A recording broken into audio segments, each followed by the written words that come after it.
नमस्कार दोस्तों।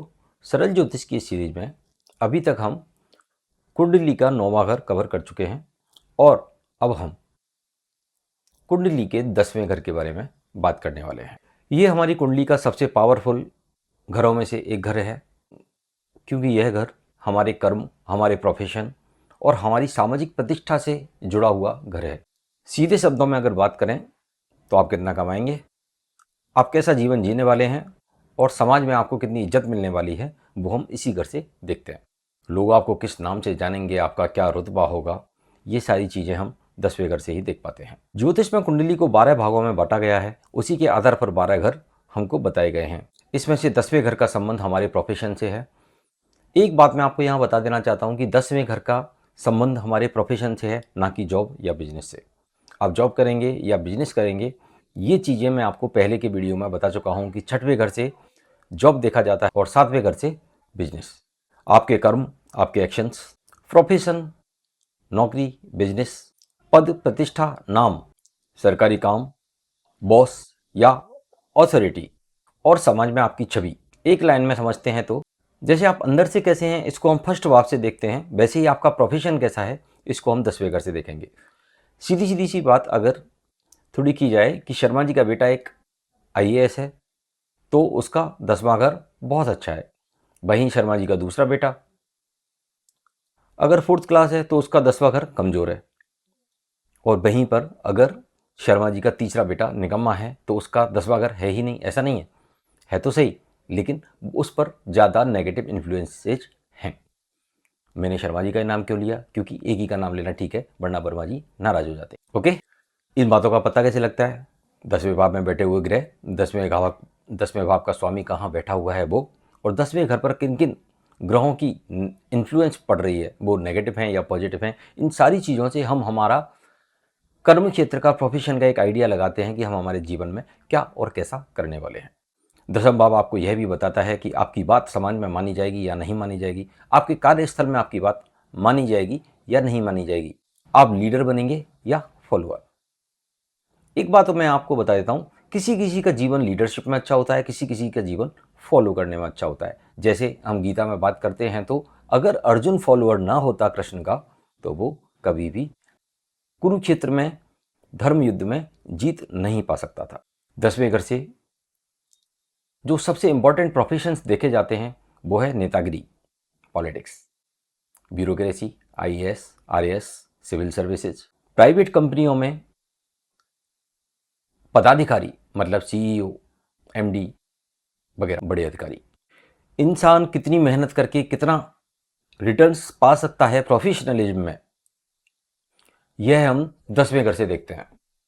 कम मेहनत में ज़्यादा अच्छा करोगे या ज़्यादा मेहनत में भी कुछ भी नहीं मिलने वाला है। 10वां भाव हमको ये भी बताता है कि पैसा हमको ईमानदारी से कमाना है या फिर बेईमानी से।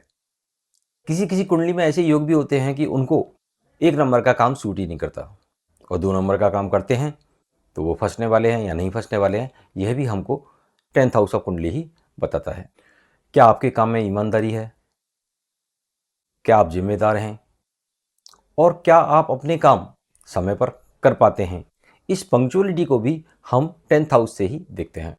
तो 10वें भाव को हम कैसा कह सकते हैं? हम कह सकते हैं कि जैसा कर्म वैसी पहचान। आप बॉस हैं या चमचे, इसको अदरवाइज मत लेना। मतलब या तो यस बॉस होता है, या तो आप बॉस को यस बॉस करते हो, या तो लोग आपको यस बॉस करते हैं। यही डिफरेंस है 10th हाउस के प्लैनेट्स का। वर्क एनवायरनमेंट, अब ये एक बिल्कुल नई चीज़ है जो मैं इंट्रोड्यूस कर रहा हूँ कि 10वें घर से हम वर्क एनवायरनमेंट भी देख सकते हैं कि किस प्रकार का वर्क एनवायरनमेंट आपको मिलने वाला है। आप फैक्ट्री में काम करने वाले हैं या आप फैक्ट्री ओनर बनने वाले हैं, आप इंडस्ट्रीज में काम करने वाले हैं या ऑफिस में बैठकर काम करने वाले हैं, आपका ऑफिस AC वाला होगा या आपको धूप में काम करना पड़ेगा, आपकी ट्रेवल्स छोटी होंगी या लंबी होंगी।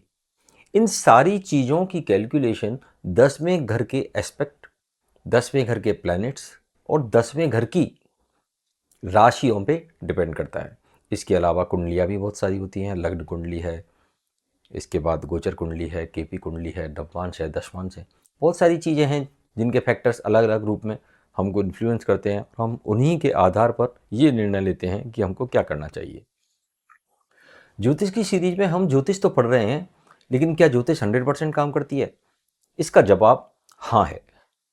लेकिन क्या है कि ज्योतिष को एक टूल के रूप में पुराने ज़माने में जैसे ज्योतिष को यूज लिया जाता था, उस वक्त वो ज्योतिष को काम में लेते थे कि हमको क्या करना चाहिए, कर्म कौन से करने चाहिए, क्या अच्छा है क्या बुरा है, उसके अकॉर्डिंग। लेकिन आजकल ज्योतिष का दुरुपयोग किया जा रहा है। गर्लफ्रेंड बॉयफ्रेंड देखते हैं कि मेरी बॉयफ्रेंड कैसा होगा, मेरी गर्लफ्रेंड कैसी होगी, मेरी उससे शादी होगी या नहीं होगी। भाई ये प्री डिटरमाइंड है, आपकी शादी वहीं होगी जहाँ आपकी लिखी हुई है।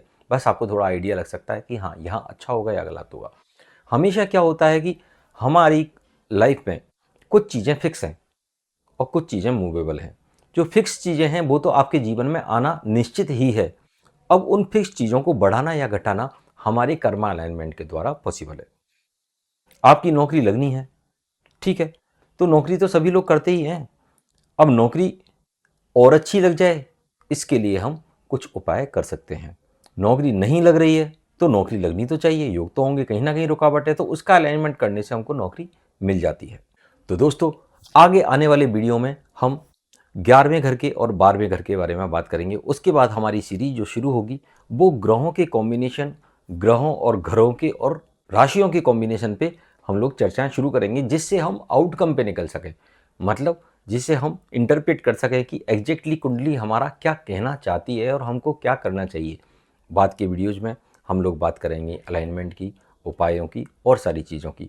तब तक के लिए आप अभी तक जो वीडियोज़ मैंने अपलोड किए हैं उनको देखिए, नोट्स बनाइए और लर्न करने की कोशिश कीजिए। सीरीज अगर पसंद आ रही हो तो चैनल को सब्सक्राइब कीजिए, लाइक कीजिए और शेयर कीजिए। नमस्कार।